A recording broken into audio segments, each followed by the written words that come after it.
Triple C family परिवार में आपका स्वागत करते हैं। और हम लोग जो है कल कक्षा 12 भौतिक विज्ञान में वैद्युत आवेश तथा वैद्युत क्षेत्र एक नया चैप्टर आप लोगों को लेकर आए थे।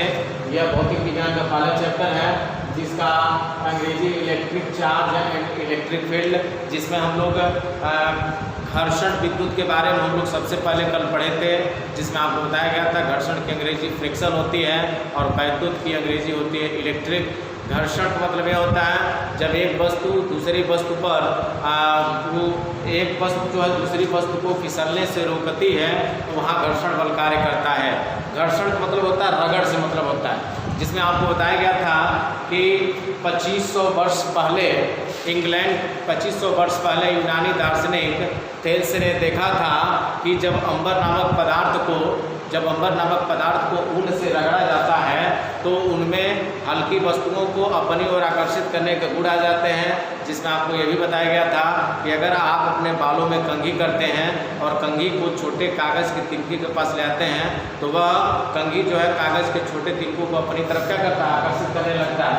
कल मैं बताया था कि जैसे मान लीजिए हमने बताया था कि ऊन को जैसे ऊन था और हमने एक लिया था अंबर की छड़, एक अंबर की छड़ ऐसे लिए थे और एक और अंबर की छड़ में लिया था ऐसे अंबर की छड़।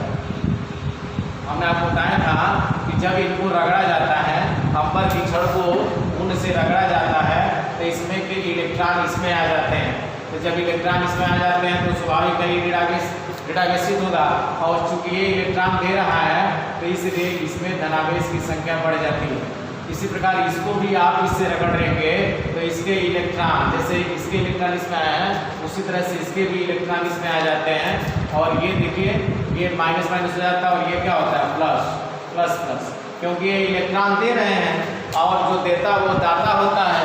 तो दाता होने के साथ साथ इसके आवेशों की संख्या यानी इलेक्ट्रॉन जब देते हैं तो ये इलेक्ट्रॉन ले पा रहे हैं तो जो इलेक्ट्रॉन पाता है वो ऋणावेशित हो जाता है, जबकि ये क्या होता है धनावेशित हो जाता है। तो ध्यान दीजिएगा, लेकिन जब इनको रगड़ा जाता है तो इस तरह की घटनाएं होती हैं। लेकिन जब दो अंबर की छड़ लिया गया था और दोनों को ऊन से रगड़ा गया था तो और दोनों को रगड़ने के बाद जब दोनों छड़ों को एक पास लाया गया तो ये दोनों जो छड़ थे एक दूसरे को प्रतिकर्षित करते हैं यानी धक्का देने लगते हैं। ठीक है, ये हमने आपको कल बताया था कि एक दूसरे को धक्का देते हैं। धक्का देने के कारण इनके मध्य कौन बल कार्य करता है, प्रतिकर्षण का बल कार्य करता है। फिर हमने एक एग्जाम्पल लिया था कि बिल्ली की खाल को ये होगा कि बिल्ली की खाल जैसे इसमें आपको बताया गया था कि सन 1600 ईस्वी में, ध्यान दीजिएगा हमने लिखवाया था सन 1600 ईस्वी में इंग्लैंड के वैज्ञानिक देख कर सकते हैं, इंग्लैंड के डॉक्टर, यहाँ मैं थोड़ा सा मिस्टेक कर दिया था, गिलबर्ट नाम था, ध्यान दीजिएगा गिलबर्ट मैं जल्दबाजी में लिखने में गिलफोर्ड लिख दिया था तो यहाँ होगा गिलफोर्ड मैं गलती से लिख दिया था, उसको आप सुधार लेंगे। लेकिन सन 1600 ईस्वी में इंग्लैंड के डॉक्टर गिलबर्ट ने देखा कि ये होगा कि भाई उस समय थेल्स ने कहा कि जब ऊन को अंबर से रगड़ेंगे तो इस तरह की घटनाएं हो रही हैं। तो कुछ वर्षों तक किसी ने ध्यान नहीं दिया, लेकिन सन 1600 ईस्वी में इंग्लैंड के जो डॉक्टर गिलबर्ट ने थे इन्होंने प्रयोग किया और प्रयोग करके निष्कर्ष निकाला, अरे भाई अंबर को ऊन से रगड़ने पर ही ये घटनाएं नहीं हो रही हैं, बल्कि इसी प्रकार जो है अगर हम कांच ले लें, आप रूस की छड़ ले लें, एबोनाइट ले लेते हैं, आप रूस की छड़ ले लें, कांच की छड़ ले लें, तो इसको भी अगर हम रगड़ेंगे तो इसमें भी ये गुण आ जाते हैं। ठीक है, तो हम एबोनाइट की छड़ का लिए थे एबोनाइट और इधर भी हमने एबोनाइट लिया था, एबोनाइट इसको हमने रगड़ा था तो यहाँ पर भी थोड़ा सा एक मिस्टेक मैं कर दिया था। जब एबोनाइट की छड़ को बिल्ली की खाल से रगड़ते हैं तो इसके जो ऋणावेश हैं वो एबोनाइट में चले जाते हैं, यानी ये इलेक्ट्रॉन देता है तो ये भी ऋणावेशित हो जाते हैं। तो जब ये दे रहा है तो इसका मतलब बिल्ली की खाल क्या हो गया, धनावेशित हो गया। आप देखिएगा आंसर पहले वाले में अंबर से इलेक्ट्रॉन इसमें आते हैं तो ये रीडावेसित होता है, दूसरे वाले में बिल्ली की खाल से इलेक्ट्रॉन एगोनाइट की छड़ में आते हैं तो इसलिए धनावेशित हो जाता है, ये रीडावेसित हो जाता है। अब समझिए इन प्रयोगों को ये देखा गया कि भाई जब अंबर एक पास ला रहे हैं, अंबर की छड़ को अंबर की छड़ के पास ला रहे हैं तो एक दूसरे को धक्का मार रहे हैं, जब एगोनाइट की छड़ को एगोनाइट की छड़ के पास ला रहे हैं तो ये भी एक दूसरे को प्रतिकर्षित करते हैं, यानी इनके मध्य जो है प्रतिकर्षण बल कार्य करता है, समझिएगा प्रतिकर्षण बल। तो ये होगा, अच्छा ठीक है, ये तो हो गया कि ये दोनों सजाती हैं लग रहा है तभी धक्का मार रहे हैं, ये भी सजाती है तभी धक्का मार रहा है। तो ये होगा कि अब इनको क्या किया जाए कि लाओ अंबर की छड़ को और एगोनाइट की छड़ को एक पास लाते हैं, तो जब इन दोनों को एक पास लाया गया तो ये एक दूसरे को क्या करें कि ये आकर्षित करने लगे, ये एक दूसरे को क्या करने लगे, आकर्षित करने लगे, इधर से भी आकर्षित करने लगे, इधर से भी आकर्षित करने लगे। इसी प्रकार इसको भी जब लाया गया तो एक दूसरे को ये उस कंडीशन में ये एक दूसरे को आकर्षित करने लगे। ध्यान दीजिएगा, यानी कहने का मतलब यह है कि जब उनको अंबर नामक पदार्थ से रगड़ते हैं तो एक पर धनावेश और एक पर ऋणावेश हो जाता है। इसी प्रकार अंबर को एक और अंबर की छड़ को जब इससे रगड़ते हैं तो वो भी उस पर भी धनावेश हो जाता है, और ये दोनों एक दूसरे के पास लाते हैं, एक दूसरे को प्रतिकर्षित करते हैं। इसी प्रकार एगोनाइट को जब बिल्ली की खाल से रगड़ते हैं तो बिल्ली की खाल से इलेक्ट्रॉन जो एगोनाइट में चले जाते हैं, और इसी प्रकार इस एगोनाइट में भी बिल्ली की खाल से इलेक्ट्रॉन पहुंच जाते हैं। तो ये ऋणावेशित ये भी ऋणावेशित हो जाता है, लेकिन ये क्या होता है, धनावेशित हो जाता है। अब इन दोनों को जब एक पास लाते हैं तो एक दूसरे को आकर्षित करने लगते हैं, तो इससे एक निष्कर्ष निकलता है कि आवेश दो प्रकार के होते हैं, एक आपका धनावेश होता है, दूसरा क्या होता है, ऋणावेश। यानी देखिएगा ये धनावेश है, ये ऋणावेश है, तो एक दूसरे को आकर्षित करते हैं, ये भी धनावेश है, ये ऋणावेश एक दूसरे को आकर्षित करते हैं। तो इसलिए कहा गया कि समान ध्रुवों में क्या होता है, ये समान ध्रुव थे इसलिए प्रतिकर्षण होता है, समान आवेशों में प्रतिकर्षण होता है, और विपरीत आवेशों में, देखिए विपरीत ये था, ये विपरीत था, तो एक दूसरे से क्या होते हैं, आकर्षित होते हैं। तो जब आकर्षित होते हैं तो इनके मध्य आकर्षण बल कार्य करता है, और ये प्रतिकर्षित हो रहे थे तो इनके मध्य प्रतिकर्षण बल कार्य करता है। ठीक है, उसके बाद हमने आपको बताया था, विद्युत की परिभाषा बताया था कि वह गुण जिसके कारण वह हल्की वस्तुओं को अपनी तरफ आकर्षित करता है उसे हम क्या कहते हैं, विद्युत कहते हैं। ठीक है, विद्युत आवेश की परिभाषा आपको नहीं बताया गया था, किसको आप लिख लेंगे, विद्युत आवेश क्या होता है, विद्युत आवेश यानी मूल कणों के उस गुण को कह सकते हैं कि मूल कणों के उस गुण को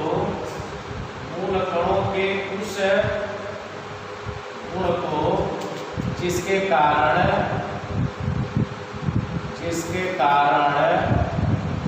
मूल कणों के उस गुण को जिसके कारण विद्युत बल उत्पन्न होता है,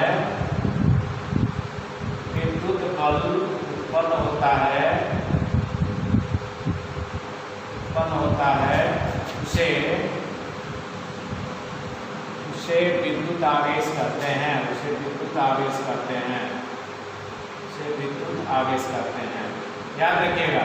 कोई पूछे कि ये विद्युत आवेश क्या होता है तो आप बताइएगा, मूल कण क्या होते हैं, इलेक्ट्रॉन प्रोटॉन ये होते हैं।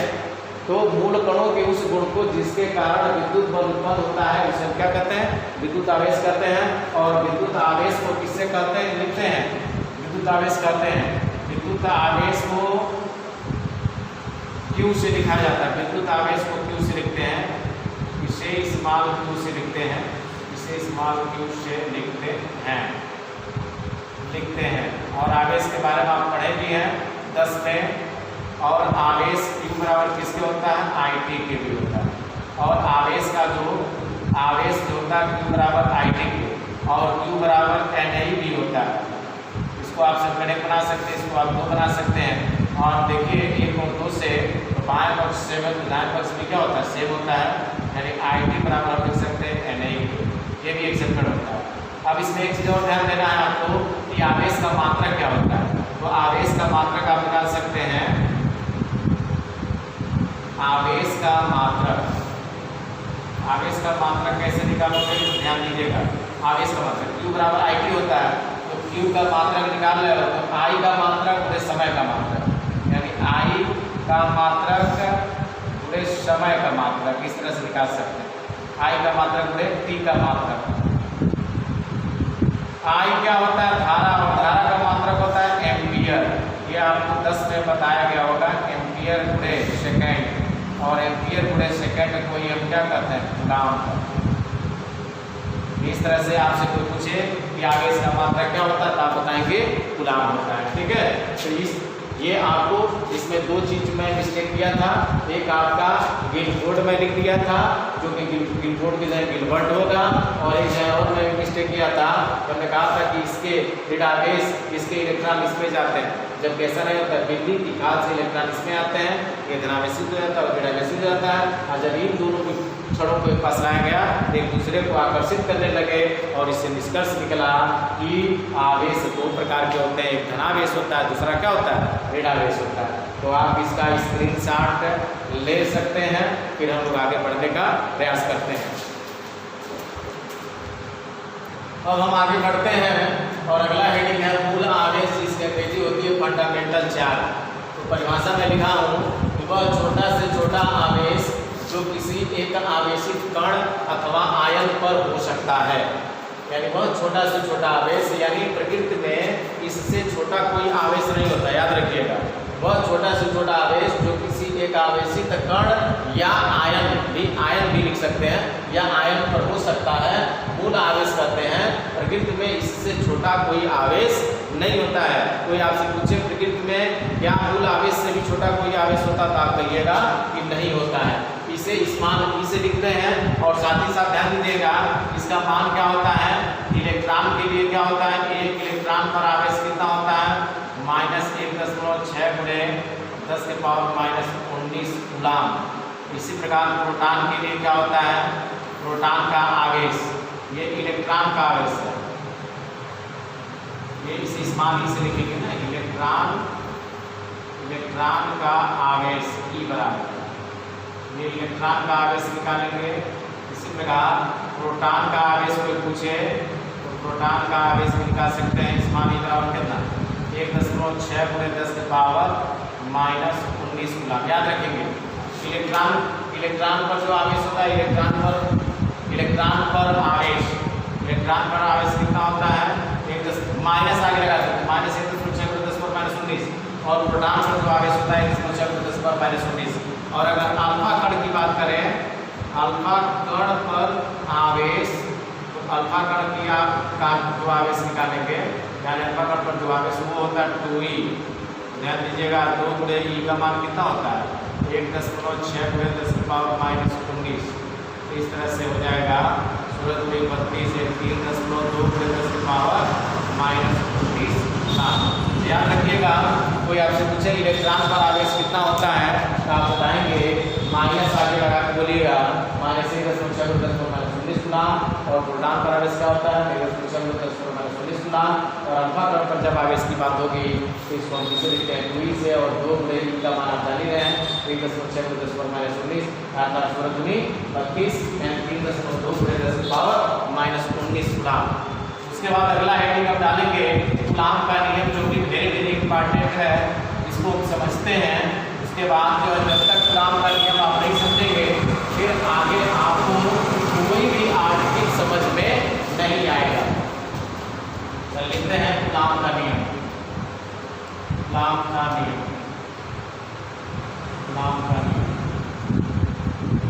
ध्यान दीजिए। एक चीज आप पढ़े होंगे कि ये वेरी इंपॉर्टेंट चीज है, IMP, इसको मैं लिख दे रहा हूँ। आप पढ़े होंगे गुरुत्वाकर्षण, न्यूटन का सर्वोत्तम गुरुत्वाकर्षण नियम वो कहता है कि किन्हीं दो पिंडों के बीच कार्य करने वाला आकर्षण बल दोनों पिंडों के द्रव्यमानों के गुणनफल के अनुक्रमानुपाती है। जैसे हमने दो पिंड लिया था, एक यहाँ लिया था, एक यहाँ, इसका द्रव्यमान m1 लिया था, इसका द्रव्यमान m2, और इनके बीच की दूरी r लिया गया था, और इसमें एक बल ऐसे आकर्षण बल लगता है, और एक प्रोपोर्शनल क्या होता है? m1 m2 बटे किसके होता है? r²। आप पढ़े थे कि दो पिंडों के बीच कार्य करने वाला आकर्षण बल उनके द्रव्यमानों के गुणनफल के अनुक्रमानुपाती एवं उनके बीच की दूरी के वर्ग के व्युत्क्रमानुपाती होती है, अर्थात वह प्रोपोर्शनल m1 m2 बटे r²। तो जैसे आपने न्यूटन का सर्वोत्तम गुरुत्वाकर्षण नियम पढ़ा था, उसी प्रकार से आपका ये कूलाम का नियम है। यह जो है ये द्रव्यमानों पर निर्भर करता है, और जो कूलाम का नियम है वो आवेश पर निर्भर करता है। तो लिखेंगे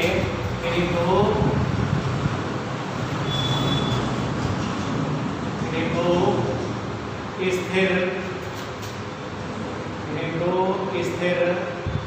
बिंदु आवेशों के बीच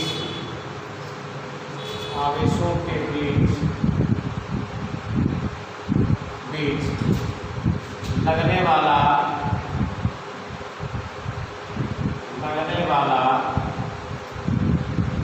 आकर्षण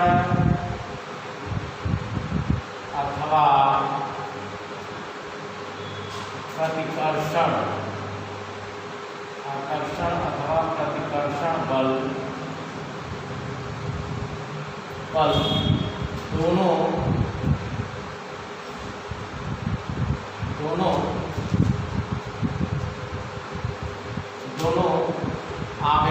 बिंदु आवेशों के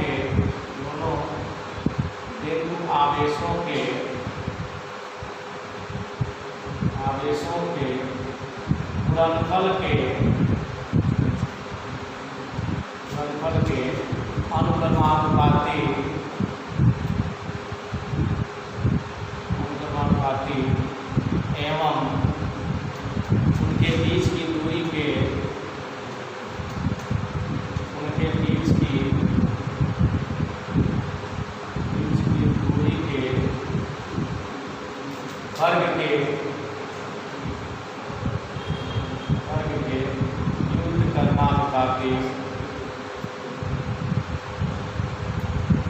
व्युत्क्रमानुपाती होता है। यहाँ मैं मान लेता हूँ ये दो बिंदु आवेश हैं, एक बिंदु आवेश यहाँ है, एक बिंदु आवेश यहाँ है, और इनके बीच की दूरी मान लेते हैं r है। यहाँ ये आवेश Q1 है और यहाँ ये आवेश Q2। ठीक है, ध्यान दीजिएगा। हमने आपको न्यूटन का गुरुत्वाकर्षण नियम आपको बताया था कि ये दो पिंड होते हैं जिनके द्रव्यमान m1 और m2 लेते हैं। इन दो पिंडों के बीच कार्य करने वाला आकर्षण, इसमें सिर्फ आकर्षण बल कार्य करता है। उन पिंडों के द्रव्यमानों के गुणनफल के अनुक्रमानुपाती एवं उनके बीच की दूरी के वर्ग के व्युत्क्रमानुपाती होती है। इसमें क्या होता है कि किन्हीं दो स्थिर बिंदु आवेश क्या है Q1 और Q2, किन्हीं दो स्थिर बिंदु आवेशों के बीच लगने वाला आकर्षण अथवा प्रतिकर्षण, यानी इसमें आकर्षण बल भी कार्य करता है और प्रतिकर्षण बल भी कार्य करता है। लगने वाला आकर्षण और प्रतिकर्षण बल दोनों बिंदु आवेशों के गुणनफल के अनुक्रमानुपाती एवं उनके बीच की दूरी के वर्ग के व्युत्क्रमानुपाती होती है। इसे कूलाम का नियम भी कहते हैं, अब ध्यान दीजिएगा।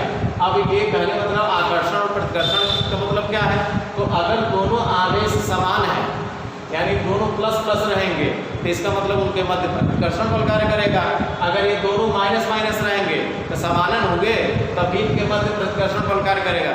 लेकिन अगर एक ये प्लस हो दूसरा माइनस होगा तो तुरंत कौन बल कार्य करेगा, आकर्षण बल, क्योंकि आप बताया गया है कि विपरीत आवेशों में क्या होता है आकर्षण और समान आवेशों में क्या होता है प्रतिकर्षण। तो जब ये दोनों प्लस प्लस रहेंगे तो प्रतिकर्षण बल कार्य करेगा, जब माइनस माइनस रहेंगे तभी प्रतिकर्षण बल कार्य करेगा, और एक प्लस और एक माइनस रहेगा तो कौन बल कार्य करता है आकर्षण। इसलिए यहाँ लिखवाया गया है लगने वाला आकर्षण अथवा प्रतिकर्षण बल दोनों आवेशों के गुणनफल के अनुक्रमानुपाती और बिंदु के बीच की दूरी के वर्ग के व्युत्क्रमानुपाती होता है। अर्थात आप लिख सकते हैं अर्थात F प्रोपोर्शनल क्या इसमें m1 m2 होता है, इसमें Q1 Q2 बटे किसके r स्क्वायर के। और आप जानते हैं इतिहास गवाह है जब ये प्रोपोर्शनल का चिन्ह हटाते हैं तो कुछ ना कुछ कांस्टेंट लिखते हैं, तो F बराबर हो जाएगा स्मॉल के Q1 Q2 बटे किसके r स्क्वायर के। और चूंकि ये बल है तो बल का मात्रा क्या होता है न्यूटन होता है। ठीक है, अब ध्यान दीजिए जहाँ के क्या है, जहाँ के एक नियतांक है जहाँ के एक नियतांक है, ठीक है, जिसका मान इसको हम बना लेते हैं समीकरण नंबर 1, जिसका मान प्रयोगों द्वारा, इसका मान प्रयोगों द्वारा कितना होता है, याद रखेंगे के बराबर होता है 9, के बराबर आप लिख सकते हैं कि 9.0 गुणे 10 के पावर 9, 9.0 गुणे 10 के पावर 9 न्यूटन मीटर स्क्वायर प्रति कूलाम स्क्वायर। और ये ही मान बराबर होता है 1/4 पाई एप्सिलॉन 0। ठीक है, ध्यान दीजिएगा, जहाँ के एक नियतांक है जिसका मान प्रयोगों द्वारा, के का मान आप याद रखेंगे 9.0 × 10⁻9 न्यूटन मीटर स्क्वायर प्रति कूलाम स्क्वायर होता है, या के की जगह आप ये भी रख सकते हैं 1/4 पाई एप्सिलॉन 0।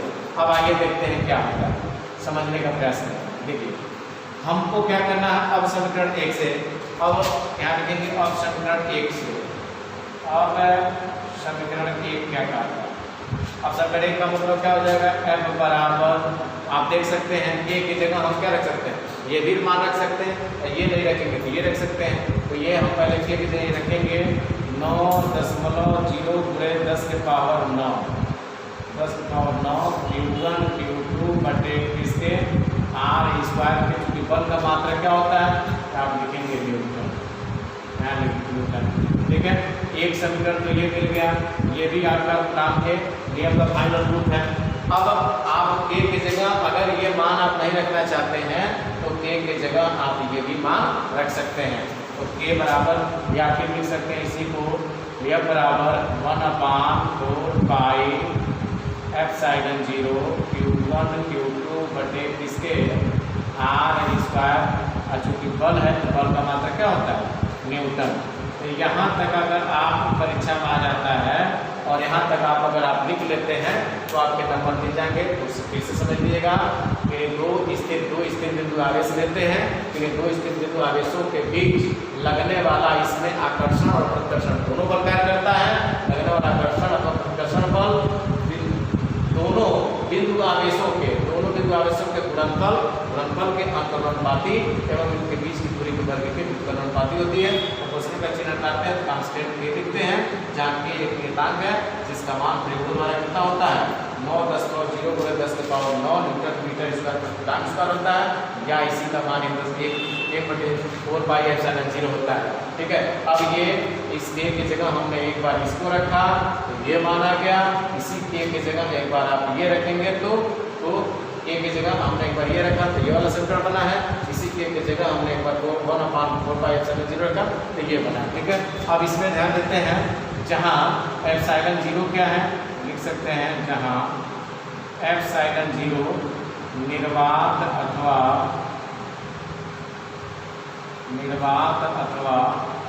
वायु की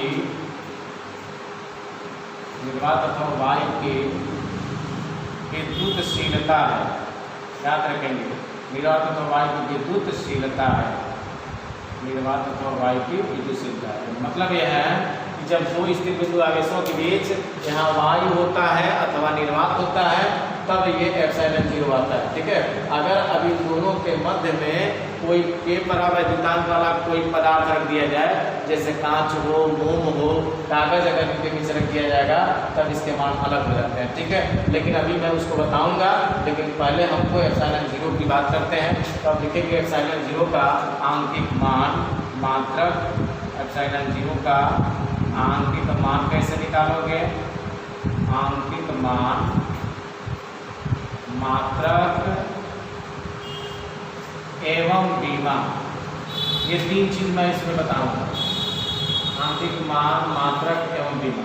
ये ध्यान दीजिएगा। एप्सिलॉन 0 क्या है, तो आपको एप्सिलॉन 0 के बारे में बता दिए कि ये क्या होता है, निर्वात अथवा वायु की विद्युतशीलता होती है। अब देखिएगा एप्सिलॉन 0 का आंतरिक मान आप कैसे निकालेंगे, तो ध्यान से देखते हैं। आप जानते हैं कि 1/4 पाई एप्सिलॉन 0 का मान कितना होता है, क्योंकि यही के है यही ये है, तो इसके बराबर आप ये लिख सकते हैं। तो लिखेंगे चूँकि 1/4 पाई एप्सिलॉन 0 का मान होता है 9.0 गुणे 10 की पावर 9, ये होता है। यहाँ तक तो कोई दिक्कत है नहीं। अब हमको मान लिया एप्सिलॉन 0 का मान निकालना है, इसको उठा के इधर कर देते, इसको उठा के इधर कर देते हैं, तो यहाँ हो जाएगा 1/4 गुणे 9.0 गुणे 10⁻⁹ और बराबर किसके हो गया एप्सिलॉन 0 के। या लिख सकते हैं एप्सिलॉन 0 बराबर 1/4 गुणे पाई का मान होता है 3.14 गुणे ध्यान दीजिए 4 पाई है, ये एप्सिलॉन 0 इधर कर देंगे, ये वाला मान का इधर 1/4 गुणे पाई का मान 3.4 गुणे 9.0 गुणे 10⁻⁹। आप देख सकते हैं इतना गुणा करके और भाग करेंगे तो इसका मान लगभग में आता है 8.85 गुणे 10⁻⁻12।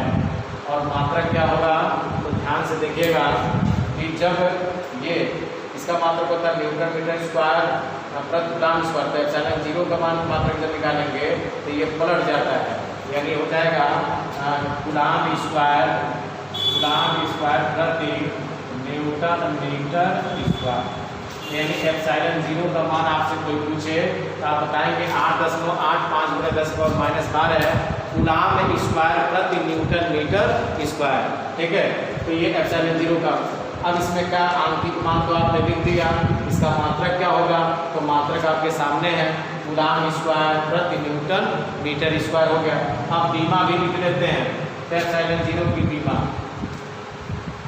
एप्सिलॉन 0 की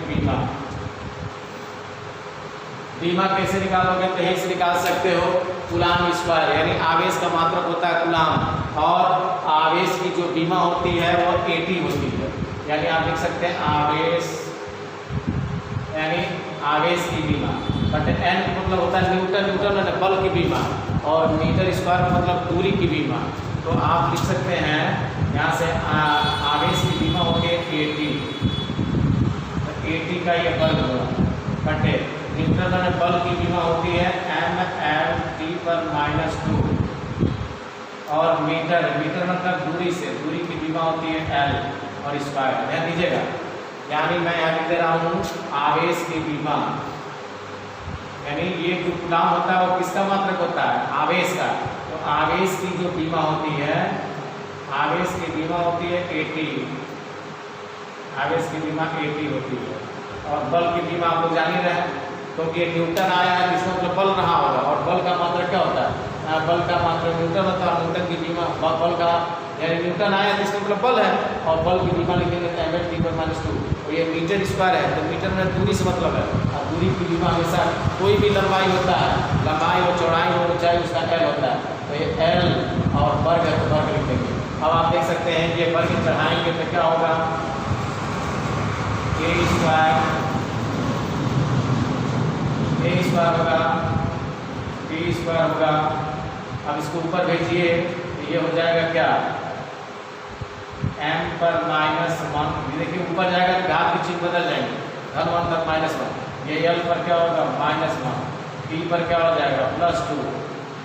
इसे L को भी ऊपर भेजेंगे तो क्या होगा L/-2, क्योंकि ये जब पुस्तक के तोड़ेंगे तो ये स्क्वायर इस पर आएगा, और जब ये ऊपर जाएगा यानी इसके बगल में लाएंगे तो -2 हो जाएगा। अब इस तरह से देख सकते हैं इसकी बीमा क्या आई, तो m/-1 और L को देखिए तो -1 और -2 मिल के -3, L/-3, और A को देखिए नहीं T पर देखा जाए तो 2 में कितना हो जाएगा 4 और A स्क्वायर। इस तरह से देखिए इसकी बीमा क्या आ गई, देखिएगा आवेश की जैसे कूलम्ब जो होता है आवेश का मात्रक होता है, तो आवेश की बीमा होती है AT का होल स्क्वायर, और वर्ग है तो वर्ग लगा देंगे। बल की बीमा न्यूटन किसका मात्रक होता है तो बल का बीमा T/-2, ये दूरी का बीमा L होता है और L का वर्ग कर देंगे। तो इस तरह से ये वर्ग करेंगे तो A स्क्वायर और T स्क्वायर हो गया। ये ऊपर भेजेंगे तो m पर धन 1 तक -1, L पर ऊपर जाएगा तो -1 होगा, T पर -2 तक +2 हो जाएगा। ये L स्क्वायर का ऊपर जाएगा क्या होगा -2। अब देखेंगे -1 -m पर -1 हो गया, L पर देखते हैं -2 और -1 तो -3, और T पर देखिए तो 2 यहाँ मिलकर 4 और A स्क्वायर था। तो ये इसकी बीमा हो गई। इस तरह से एप्सिलॉन 0 को जो है निर्वात अथवा वायु की विद्युतशीलता करते हैं, और इसका जो आंतरिक मान होता है मैं निकाला हूँ 8.85 × 10⁻12 कूलम्ब स्क्वायर प्रति न्यूटन मीटर स्क्वायर होता है, और इसका जो बीमा होता है वो m/-1 1l पर माइनस 3 पर पावर 4 a स्क्वायर होता है। ठीक है, तो इस तरह से हमें उम्मीद है कि ये कूलाम के नियम आपको अच्छे तरीके से समझ में आए गए होंगे और इसका आप स्क्रीनशॉट ले सकते हैं।